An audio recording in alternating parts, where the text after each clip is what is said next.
In a recent podcast, Umar Johnson explained why it's taking so long to complete the renovation. Why were we delayed so much? And I'm not even going to call it delay because I believe in divine timing. If it didn't happen yet, it wasn't supposed to. You feel me? That's my position.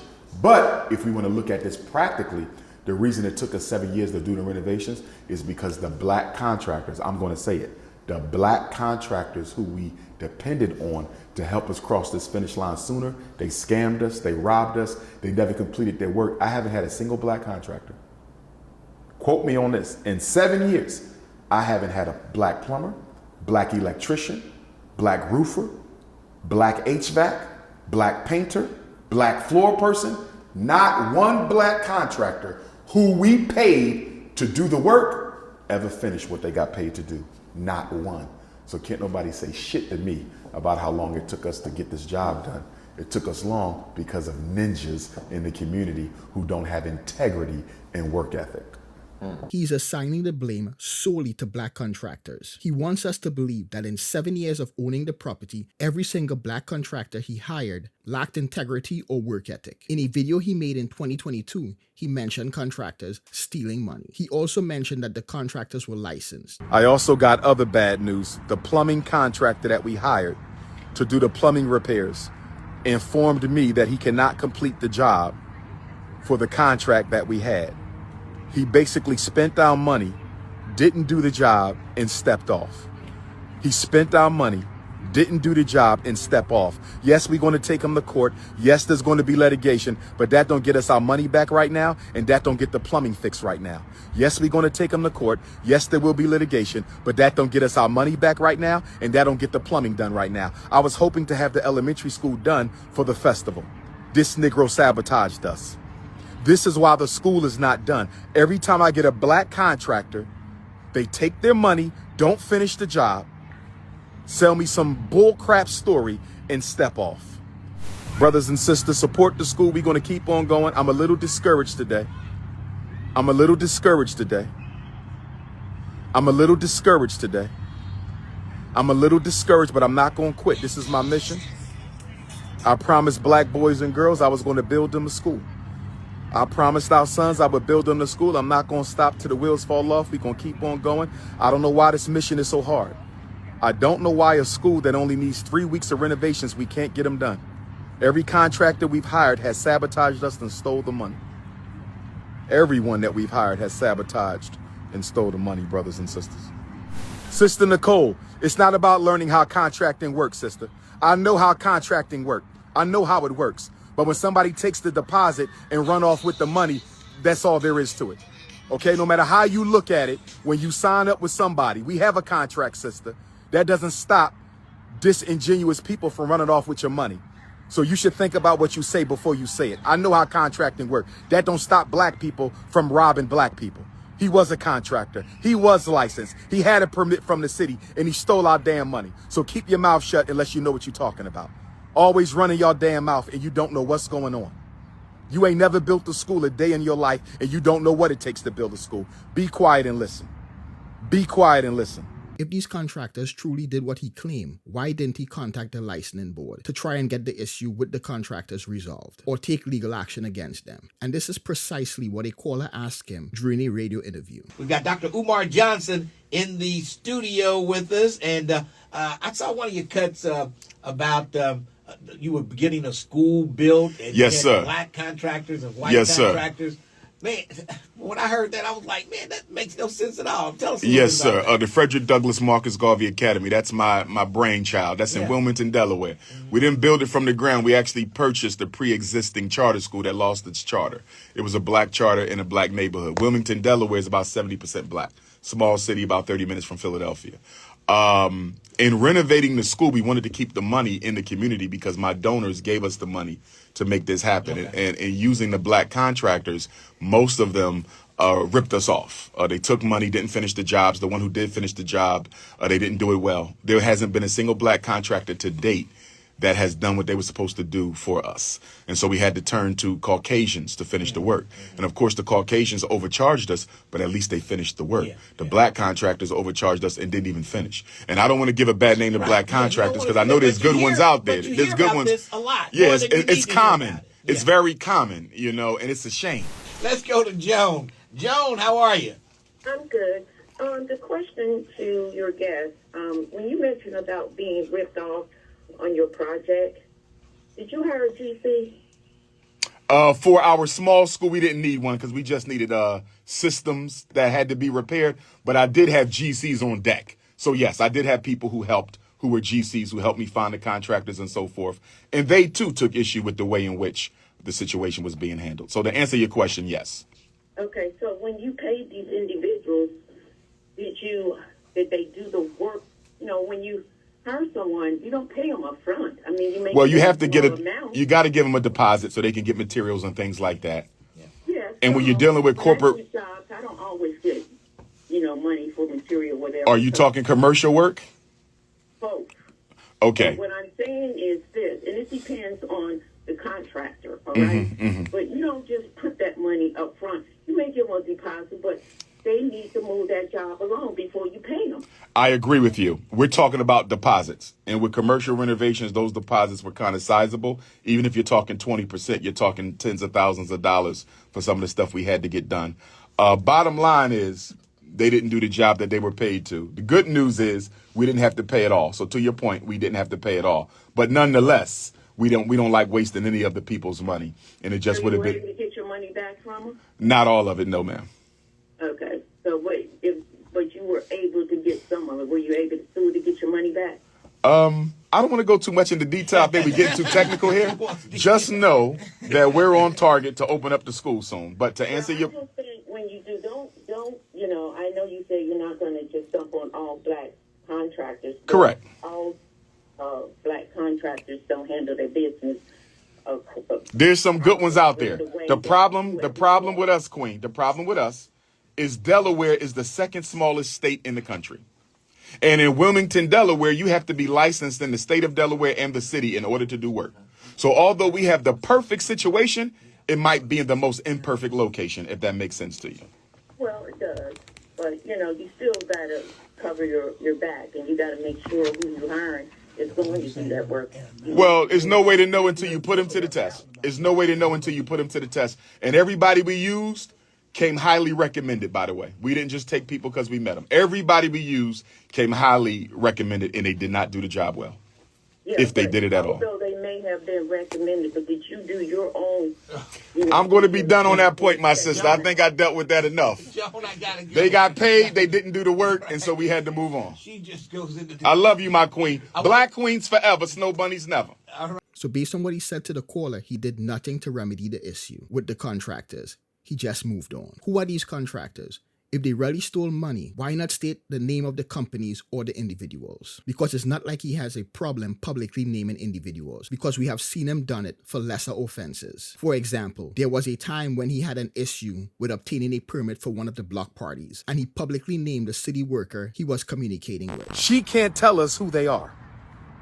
She can't tell us who the organization is that put in a permit request to have a block party in front of the Frederick Douglass Marcus Garvey Academy. That school been closed for 10 years. Nobody has ever done nothing on that block except us last year. That school been closed for almost 10 years, and nobody has ever requested to do an event on that block except us last year. And now all of a sudden, somebody wants to hold an event in front of our school, although we occupy the entire block. All 4 buildings on the block belong to us. All 4 buildings on the block belong to us. And they're telling me choose another date or put in a request for next year. She told me choose another date or put in a request for next year. Disrespectful ass self. I don't have to choose no other date. September the 10th was my date. What I got to choose another date for? And then she says, I don't know who you are, Dr. Johnson. In her email, I don't know who you are. She said she don't know who I am. Can I ask you a question? Is there anybody on this Facebook Live right now? Is there anybody on this Facebook Live right now? Is there anybody on this Facebook Live right now who believes that Miss Tiffany Christopher doesn't know who Dr. Umar is? Is there anybody on this live who believes a black woman doesn't know who Dr. Umar is? Do anybody believe that? Call Mrs. Tiffany Christopher and ask her, why are you sabotaging the FDMG festival? Over the years, we have heard from multiple black individuals who have tried to work with Umar Johnson, and they all seem to say the same thing. After their initial communication, they were either blocked or he stopped responding to them. Like the guy who tried to work with him on the floors, but after meeting with Umar Johnson at the property, Umar ghosted him. When it comes to HVAC, I can't speak on that, but I did hear him say, this was probably March of 2024, that he couldn't find anybody to do the floors. Well, I happen to have a homeboy who is my contractor. He's a partner of mine. And I said, listen, I need you to reach out to Dr. Umar and give him one of the craziest deals you'd ever possibly give him in order to get these floors done, because I want to see this school open. I sent him down there. He met with Dr. Umar. Here's a picture they took. He hasn't heard from Dr. Umar since. I'm trying to understand why. You had somebody who I know for a fact can do the work, who would do the work cheaper than damn near anybody, because we believe in children. And unlike me, I have daughters. The contractor I sent to him has a son. So did this tradesman lack integrity or a work ethic? During the interview, he also mentioned the renovation has been completed. We bought the school in 2019, only 5 years. All black money, no white financiers, no white bank. Purchasing a school in 5 years from the people's money from the community, I see no problem with that. So we get the school in February 7th of 2019, and we've been renovating it since. February 7th of 2026 will be 7 years. This past Saturday, we completed all the renovations on the school. Now, do you believe you need any more help? Well, as I said, we finished. The renovations are done. We got to dot a couple I's and cross a couple T's, and then we have to go for inspection with the city of Wilmington, Delaware. We don't know what's going to happen with that because they never thought we would finish. Now that we're done, we now got to fight them. Because remember, they tried to sell the school behind our backs this past summer. We had a vacant property registration fee bill that we should not have even owed, because as a nonprofit, you're supposed to get a 4-year waiver. They didn't give it to us, right? I called them up to see if we can come to some type of an agreement. If you're not going to give it to us, say that and let us pay. The woman in the office told me she would call me back on 3 different occasions, never called me back. I emailed on 3 or 4 other occasions, never responded to my email. All of a sudden, I get a phone call, Dr. Umar, the struggle streamers on YouTube, talking about your school is about to be auctioned in 21 days. I said, this can't be true. I just checked the mail. We ain't got no mail saying they trying to sell our school. All our bills is paid up except that vacant property registration fee.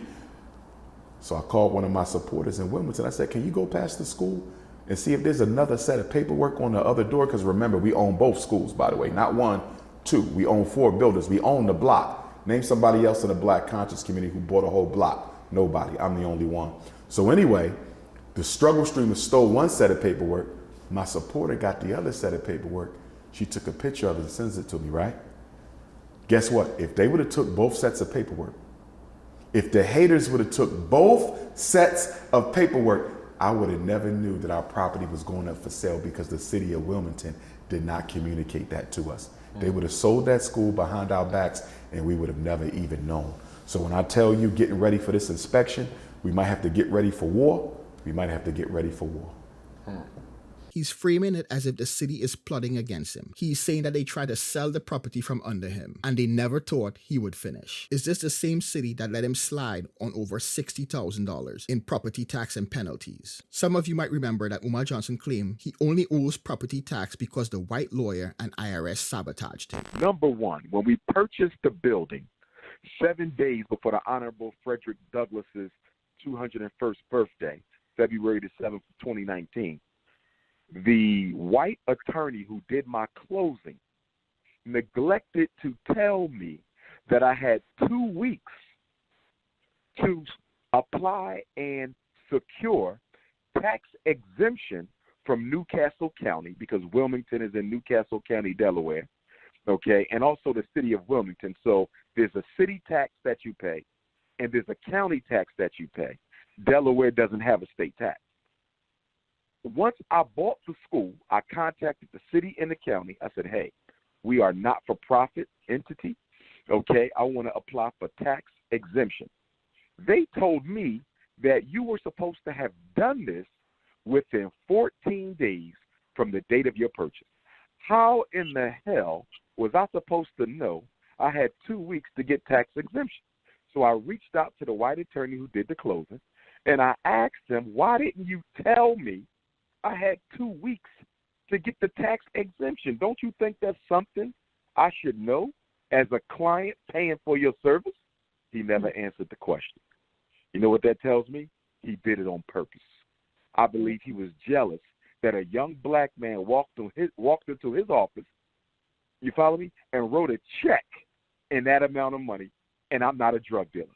Those white folks looked at me like I was crazy when I pulled that check out. They're like, wait a minute, who is this guy?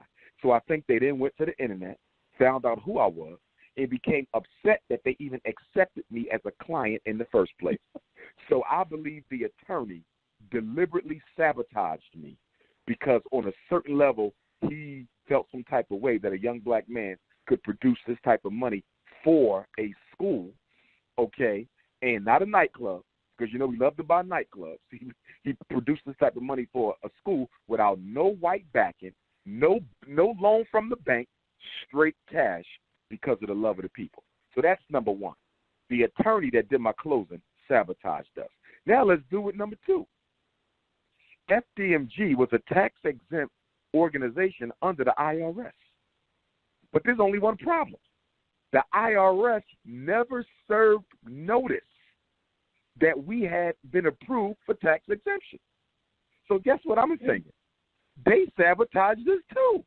They couldn't refuse the tax exemption, so they simply said, we're not going to let him know that he got the tax exemption. We find out about the tax exemption after chasing down the IRS officer responsible for FDMG's tax-exempt application. We was calling them, emailing them, both me and my accountant, professional accountant, working on this with me. And then we come to find out later that the IRS withdrew FDMG's tax exemption before they even told us we had a tax exemption. And guess what? Even though the nonprofit application for property tax exemption clearly states no exemption shall become effective unless and until any and all taxes, fees, and assessments, together with interest and penalties due to the city, have been paid in full, the city still went ahead and accepted his application over a year later and canceled the $40,000+ he owed the city for property taxes. The city also canceled $19,000+ in penalties. He continues to perpetrate the lie that he was unaware that the property was going to be auctioned. He was only notified after the struggle streamers started making videos about the situation, and someone called him and told him that they were saying the property was going to be auctioned. So I suppose he should be grateful that the struggle streamers sounded the alarm, because according to him, he was clueless about the situation. It's hard to believe he had no idea the property was going to be auctioned. The sheriff going out to the property and posting a notice on the building is the final step before the property goes to auction. Along the way, he would have been getting letters from the city regarding the delinquent bills. He would have also received a letter informing him that the property was scheduled to go to auction on a specific date. Also, this problem didn't occur overnight. The vacant property fees dated back to 2020, but he just ignored them until it ballooned to over $30,000. Umar Johnson has since paid this bill. It's not reflected here because the city is no longer using this website to display this information. They are using a new platform, and we can look at that.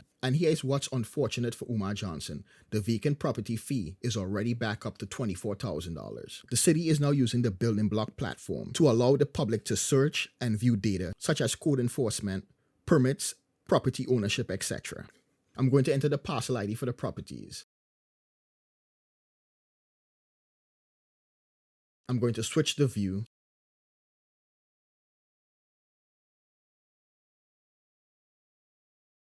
Here are the two properties. I am going to adjust the filters.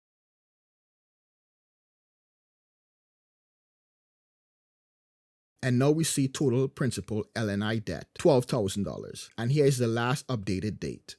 We also see the same thing for the other property. So there is $24,000 in LNI fees, and this is for the 2025 vacant property fees. And we can confirm this by looking at the vacant property fee schedule. Since both properties have been on the vacant properties list for more than 5 years, the fee is $12,000 per property. What's also unfortunate about this vacant property fee situation is that he has only been working on the smaller building. So even if he completes the building and get it removed from the vacant property list, he will still receive a $12,000 bill every year for the larger building until it's renovated and removed from the vacant property list. But hey, he said the renovations are done, but we have heard this before.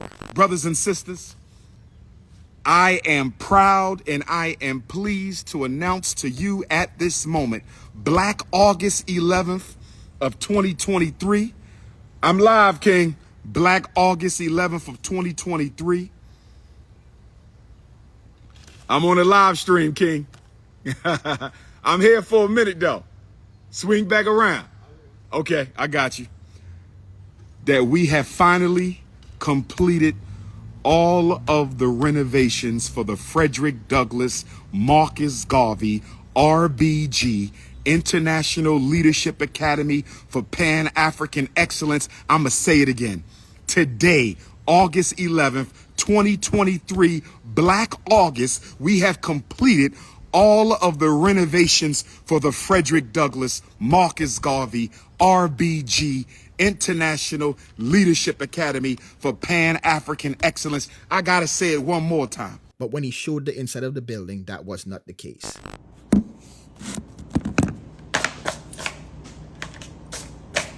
If I had to guess, I would say he got the floors done. He said that he has an FDMG announcement on February 7th, so I guess we will just have to wait and see.